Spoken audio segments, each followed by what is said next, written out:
अस्सलाम वालेकुम। मुजाहिद फरसाद। साबका लेक्चर्स में हमने सनअत हुस्न तालील, लफ़ नशर, मुराअतुन नज़ीर, सनअत तजनीस की अक़साम और सनअत मुबालगा की अक़साम पर गुफ्तगू की थी। आज हम मज़ीद 5 सनअतों पर बात करेंगे। सनअत इहाम, सनअत तरसीह, सनअत जमा, सनअत तफरीक और सनअत तजाहुल आरिफाना।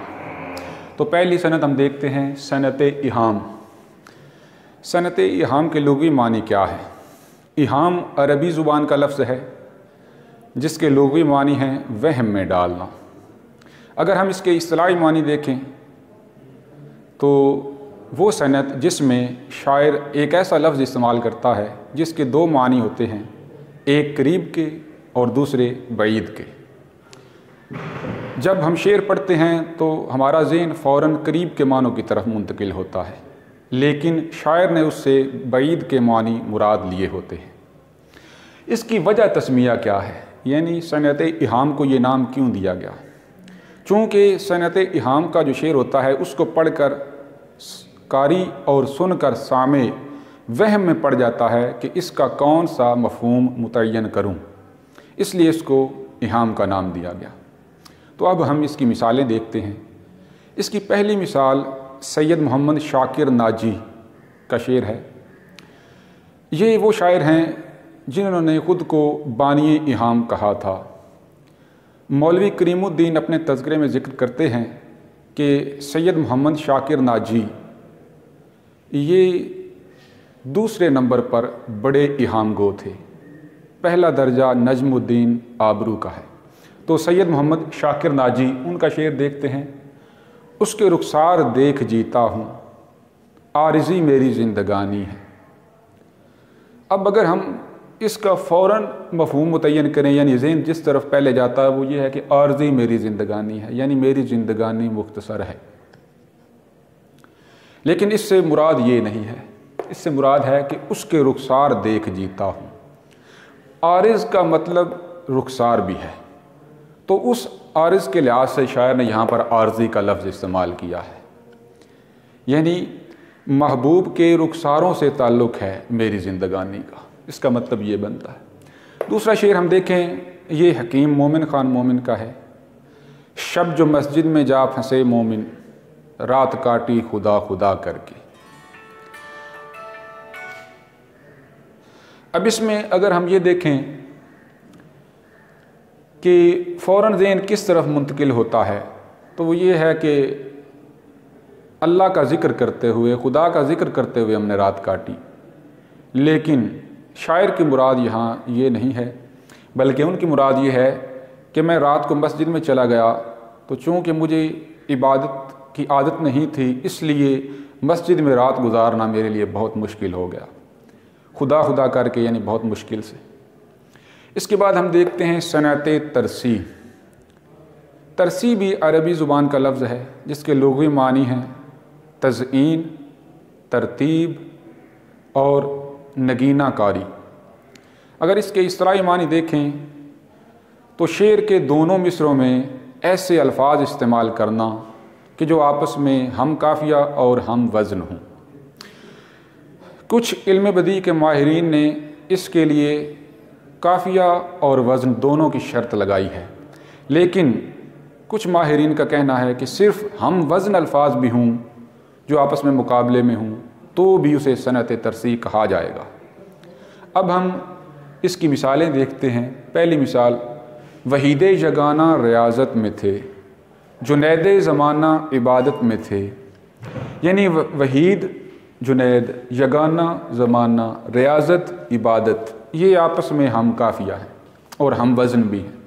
लेकिन अगर दूसरे माहिरीन की बात सुने तो ये शेर भी सनअत तरसीह का बनता है, लेकिन आपस में हम काफ़िया नहीं है। इसमें सिर्फ वज़न पाया जाता है, हम वज़न, यानी जितने लफ्ज़ पहले मिसरे में होंगे उतने ही लफ्ज़ दूसरे मिसरे में होंगे और वापस में हम वज़न होंगे। जैसे मैं तेरा बंदा हूँ आजिज़, तू मेरा मालिक है कादिर, यानी मैं और तू ये दोनों हम वज़न हैं लेकिन हम काफ़िया नहीं हैं।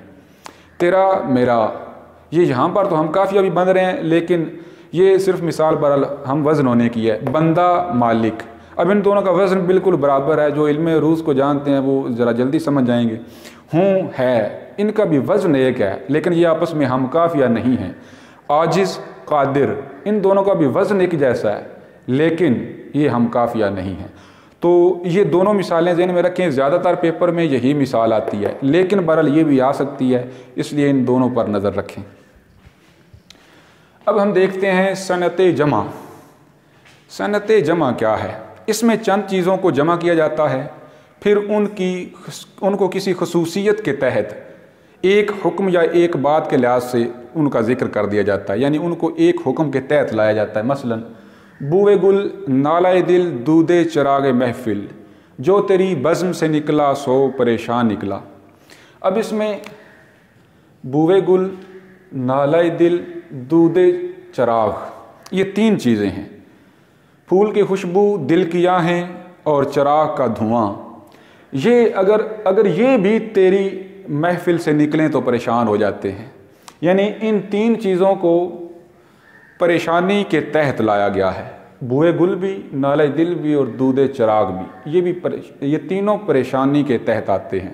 تو یہ تینوں جمع کر کے ایک ہی حکم کے تحت، ایک ہی بات کے تحت لائے جائیں تو اسے صنعت جمع کہتے ہیں۔ اس کی دوسری مثال یہ غالب کا شعر ہے اور یہ میر کا ہے۔ ہم ہوئے تم ہوئے کہ میر ہوئے، اس کی زلفوں کے سب اسیر ہوئے۔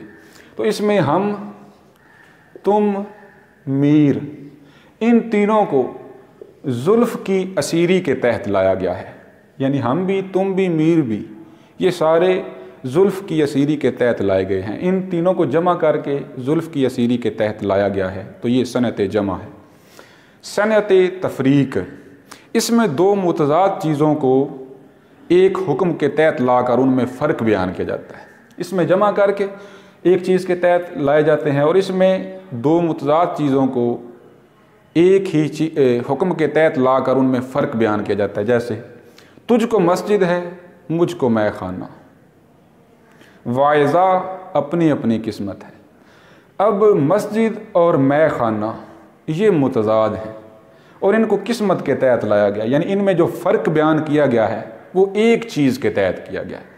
تجھ کو مسجد ہے، مجھ کو مے خانہ، واعظہ اپنی اپنی قسمت ہے، یعنی مسجد اور مے خانہ دونوں متضاد چیزیں ہیں لیکن ان کو ایک ہی چیز قسمت کے تحت لا کر ان میں فرق بیان کیا گیا ہے، اسے صنعت تفریق کہتے ہیں۔ صنعت تجاہل عارفانہ، تجاہل سے مراد ہے انجان بننا اور عارفانہ جان کر، یعنی اس کے لغوی معنی ہے جان بوجھ کر انجان بننا۔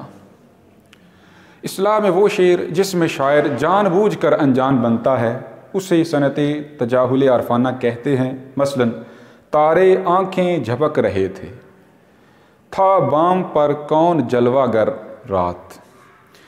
اب شاعر یہاں پر کون کے تحت بات پوچھ رہا ہے، یعنی سوال کر رہا ہے، حالانکہ وہ خود بیان کر رہا ہے کہ رات کو تارے بڑے چہک رہے تھے، چمک رہے تھے، بڑے خوش تھے، ان میں رونق تھی، وہ جھپک رہے تھے، جگمگ کر رہے تھے۔